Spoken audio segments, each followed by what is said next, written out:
এই খোমেনির কথা কি বলেছে। খোমেনির একটি কিতাবের নাম হচ্ছে আল হুকুমাতুল ইসলামিয়া, ইসলামী গভর্নমেন্ট।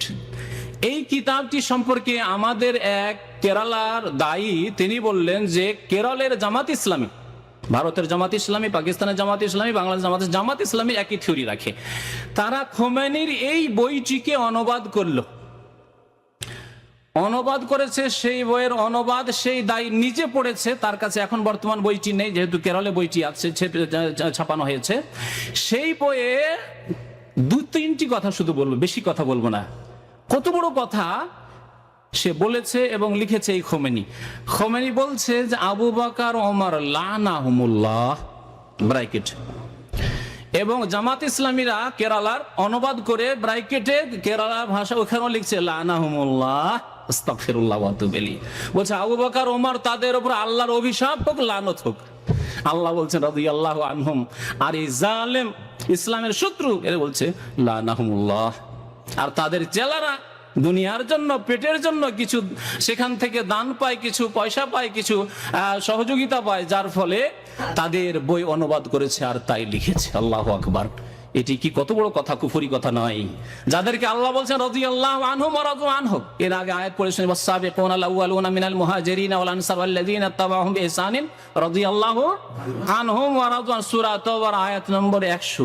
এছাড়া বহু আয়াত রয়েছে সাহাবায়ে কেরামের প্রশংসায়।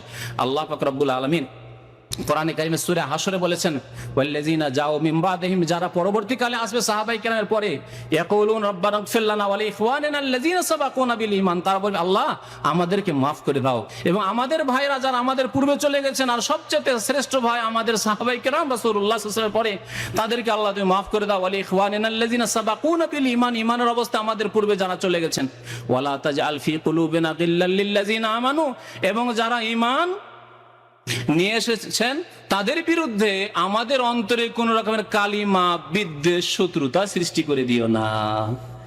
তাহলে যারা সাহাবায়ে কেরাম সম্পর্কে যারা শ্রেষ্ঠ দল, এই উম্মতের শ্রেষ্ঠ ভাই যারা আমাদের, তাদের সম্পর্কে যারা এরকম বক্তব্য করেছে, তারা কেমন ইমাম বলুন তো দেখি? কুফরির ইমাম তো হইতে পারে। আল্লাহ পাক কুফর ইমামের কথা কোরআন উল্লেখ করেছেন, কাতিলু আইম্মাতাল কুফর। কিন্তু আইম্মাতুল মুসলিমিন, মুমিনদের মুসলিমদের ইমাম, মুসলিম জাতির ইমাম কখনো হতে পারে, অসম্ভব।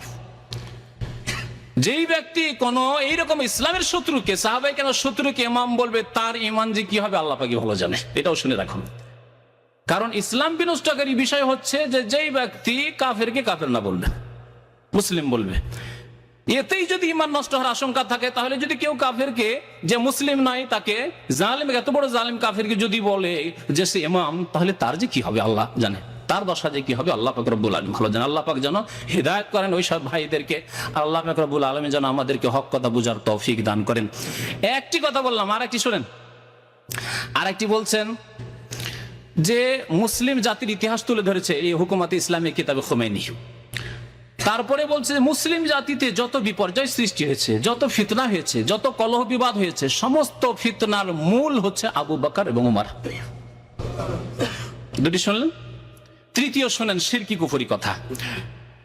এটির কোটেশন আরবিতে মুখস্থ আছে আমার, দীর্ঘদিন আগে আমি পড়েছিলাম খোমেনি সম্পর্কে।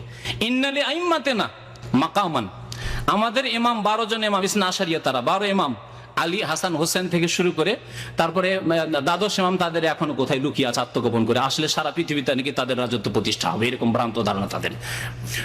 তো বলছে ইন্নালি আইম্মাতিনা মাকামান, আমাদের ইমামগণের আল্লাহ পাক এত মর্তবা, এত উঁচা মাকাম, স্থান দান করেছেন। লা ইয়াবলুগুহু মালাকুন মুকাররাবুন ওয়ালা নবিয়্যুন মুরসাল, যেই স্থানে আল্লাহর নিকটবর্তী ফেরেশতা জিবরাইল, মিকাইল, ইসরাফিলও পৌঁছতে পারবে না, আর কোন নবী রাসূল মুহাম্মদ সাল্লাল্লাহু আলাইহি ওয়াসাল্লাম, ইব্রাহিম আলাইহিস সালাম, মূসা, ঈসা, নূহ, কোন নবীও পৌঁছতে পারবেন না। বলুন নাউযুবিল্লাহ।